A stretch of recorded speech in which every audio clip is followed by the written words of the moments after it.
ಮೂರು ಸೇನೆಗೆ ಪರಮಾಧಿಕಾರ, what next ಅನ್ನೋದು ಈಗಿರುವಂತಹ ಕುತೂಹಲ. ಉಗ್ರ ಬೆಂಬಲಿತ ಪಾಕ್ ವಿರುದ್ಧ ಭಾರತ ಯುದ್ಧವನ್ನ ಸಾರೇ ಬಿಡುತ್ತಾ ಅನ್ನುವಂತಹ ಪ್ರಶ್ನೆ. ಉಗ್ರ ಬೆಂಬಲಿತ ಪಾಕ್ ವಿರುದ್ಧ ಕಹಳೆಯನ್ನ ಮೊಳಗಿಸೋದಕ್ಕೆ ಭಾರತ ರೆಡಿಯಾಗಿದೆ. ಭಾರತೀಯ ಸೇನೆಗಳಿಗೆ ಪ್ರತೀಕಾರದ ಪರಮಾಧಿಕಾರವನ್ನ ನಿನ್ನೆ ಪ್ರಧಾನಿ ಮೋದಿ ಅವರು ಕೊಟ್ಟಾಗಿದೆ. ಮೂರು ಸೇನೆಗಳಿಗೆ ಮೋದಿ ಫ್ರೀ ಹ್ಯಾಂಡ್ ಅನ್ನು ಕೊಟ್ಟಿದ್ದಾರೆ. ಟಾರ್ಗೆಟ್ ಅನ್ನ ಫಿಕ್ಸ್ ಮಾಡಿದ್ದಾರೆ. ಯಾವುದೇ ಕ್ಷಣದಲ್ಲಾದರೂ ಕೂಡ ಪ್ರತೀಕಾರದ ಕಾರ್ಯಾಚರಣೆ ನಡೆಯುವಂತಹ ಸಾಧ್ಯತೆ ಇದೆ. ಮೂರು ಸೇನೆಗೆ ಪರಮಾಧಿಕಾರ ಮುಂದೇನು ಅನ್ನುವಂತಹ ಕುತೂಹಲ ಪ್ರಶ್ನೆಗೆ ಬಹುತೇಕ 24 ಗಂಟೆಗಳೊಳಗಾಗಿ ಉತ್ತರ ಸಿಗುವಂತಹ ಸಾಧ್ಯತೆ ಇದೆ.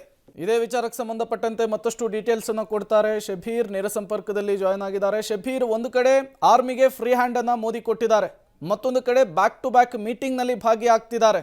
ಬಟ್ ಈಗಿರುವಂತಹ ಪ್ರಶ್ನೆ ವಾಟ್ ನೆಕ್ಸ್ಟ್ ಅನ್ನುವಂಥದ್ದು.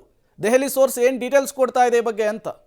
ಪ್ರೇಮ್, ನೋಡಿ, ಪಾಕಿಸ್ತಾನದ ಸಚಿವರು ಹೇಳೋದಕ್ಕೂ ಭಾರತದಲ್ಲಿ ನಡೀತಿರುವಂತಹ ಬೆಳವಣಿಗೆಗಳಿಗೂ ಸಾಕಷ್ಟು ಸಾಮ್ಯತೆಗಳಿದಾವೆ.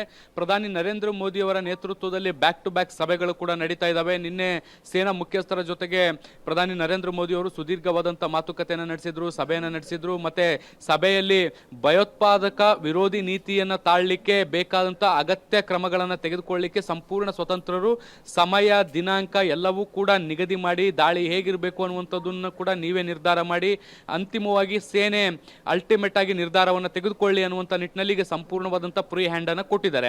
ಇದರ ಪೂರಕವಾಗಿ ಇದರ ಬೆನ್ನಲ್ಲೇ ಇವತ್ತು ಕೂಡ ಬ್ಯಾಕ್ ಟು ಬ್ಯಾಕ್ 3 ಸಭೆಗಳನ್ನ ಪ್ರಧಾನಿ ನರೇಂದ್ರ ಮೋದಿ ಅವರು ನಡೆಸ್ತಾ ಇದ್ದಾರೆ. ನೋಡಿ, ಕ್ಯಾಬಿನೆಟ್ ಹಂತದಲ್ಲಿ ಏನು ಈಗ ರಕ್ಷಣಾ ಸಮಿತಿ ಅಂತ ಇರುತ್ತೆ, ಅದರ ಸಭೆಯನ್ನು ಕೂಡ ಈಗ ನಡೆಸಲಾಗ್ತಾ ಇರುವಂತದ್ದು. ಮುಖ್ಯವಾಗಿ ಈ ಒಂದು ಸಚಿವ ಸಂಪುಟ ಏನಿದೆ, ರಕ್ಷಣಾ ಸಚಿವ ಸಂಪುಟ, ಇದು ಕ್ರೂಷಿಯಲ್ ಟೈಮ್ಗಳಲ್ಲಿ ಮಾಡಲಾಗುತ್ತೆ. ದೇಶದ ಭದ್ರತೆ ವಿಚಾರಗಳು ಬಂದಂತ ಸಂದರ್ಭದಲ್ಲಿ ಈ ಮೀಟಿಂಗ್ ಅನ್ನ ಮಾಡಲಾಗುತ್ತೆ. ಇವತ್ತು ಕೂಡ ಈ ಮೀಟಿಂಗು ನಡೀತಾ ಇರುವಂತದ್ದು. ಹೀಗಾಗಿ ಬೇರೆ ಏನಾದರೂ ಸೇನೆಯಲ್ಲಿ ತೆಗೆದುಕೊಳ್ಳಬಹುದಾದಂತ ಮಹತ್ವದ ನಿರ್ಧಾರದ ಬಗ್ಗೆ ಏನಾದರೂ ಚರ್ಚೆಗಳಾಗುತ್ತಾ ಅನ್ನುವಂಥದ್ರ ಬಗ್ಗೆ ಒಂದಿಷ್ಟು ನಿರೀಕ್ಷೆಗಳಿದಾವೆ. ಇದ್ರ ಜೊತೆಗೆ ಎಕನಾಮಿಕಲ್ ಅಫೇರ್ ಏನಿರುತ್ತೆ, ಆರ್ಥಿಕ ಸಚಿವ ಸಂಪುಟ, ಅದರಲ್ಲೂ ಕೂಡ ಇವತ್ತೊಂದು ಸಭೆ ಕೂಡ ನಡಿಬೇಕಾಗಿರುವಂತದ್ದು. ಅಲ್ಲೂ ಕೂಡ ಒಂದಿಷ್ಟು ಆರ್ಥಿಕತೆಗೆ ಸಂಬಂಧಿಸಿದಂತ ಚರ್ಚೆಗಳು ಕೂಡ ನಡೆಯುತ್ತೆ. ಮುಖ್ಯವಾಗಿ ಇಲ್ಲಿ ಹಣಕಾಸು ಸಚಿವರು ಭಾಗಿಯಾಗ್ತಾರೆ. ಒಂದು ವೇಳೆ ಯುದ್ಧದ ವಾತಾವರಣ ನಿರ್ಮಾಣ ಆದ್ರೆ ಅಥವಾ ಅಂತಹ ಸನ್ನಿವೇಶಗಳು ಬಂದೊದಗಿದ್ರೆ ಭಾರತದ ಆರ್ಥಿಕತೆಯ ಮೇಲೆ ಬೀರಬಹುದಾದಂತಹ ಪರಿಣಾಮಗಳೇನು ಅನ್ನೋದಕ್ಕೆ ಸಂಬಂಧಪಟ್ಟಂತೆ ಚರ್ಚೆಗಳು ಕೂಡ ಆಗುತ್ತೆ. ಇದಾದ ಮೇಲೆ ಸಚಿವ ಸಂಪುಟ ಸಭೆಯನ್ನು ಕೂಡ ಕರೆಯಲಾಗಿರುವಂಥದ್ದು. ಸುಮಾರು 11 ಗಂಟೆಯಿಂದ 12 ಗಂಟೆಯ ನಡುವೆ ಈ 3 ಸಭೆಗಳು ಕೂಡ ನಡೆಯುತ್ತೆ. ಬಹುಶಃ ಪ್ರಧಾನಿ ನರೇಂದ್ರ ಮೋದಿ ಅವರು ಮುಂದೆ ತೆಗೆದುಕೊಳ್ಳಬಹುದಾದಂತಹ ದಿಟ್ಟ ಕ್ರಮಗಳಿಗೆ ಸಚಿವ ಸಂಪುಟ ಸಭೆಯಲ್ಲಿ ಅನುಮೋದನೆಯನ್ನು ಪಡೆದುಕೊಳ್ಳುವಂತ ಸಾಧ್ಯತೆಗಳನ್ನು ಕೂಡ ಈಗ ನಿರೀಕ್ಷೆ ಮಾಡಲಾಗ್ತಾ ಇರುವಂತದ್ದು. ಒಮ್ಮೆ ಈ ಕ್ರೂಷಿಯಲ್ ಮೀಟಿಂಗ್ಗಳು ಮುಗಿದ ಮೇಲೆ ಪಾಕಿಸ್ತಾನದ ವಿರುದ್ಧ ಯಾವ ರೀತಿಯಾದಂತಹ ನಿರ್ಧಾರಗಳು ಬರಬಹುದು ಅನ್ನುವಂಥದ್ದು ಗೊತ್ತಾಗುತ್ತೆ. Prem, okay, thank you Shabir. ತಮ್ಮ ಎಲ್ಲ ಮಾಹಿತಿಗಾಗಿ ಧನ್ಯವಾದ.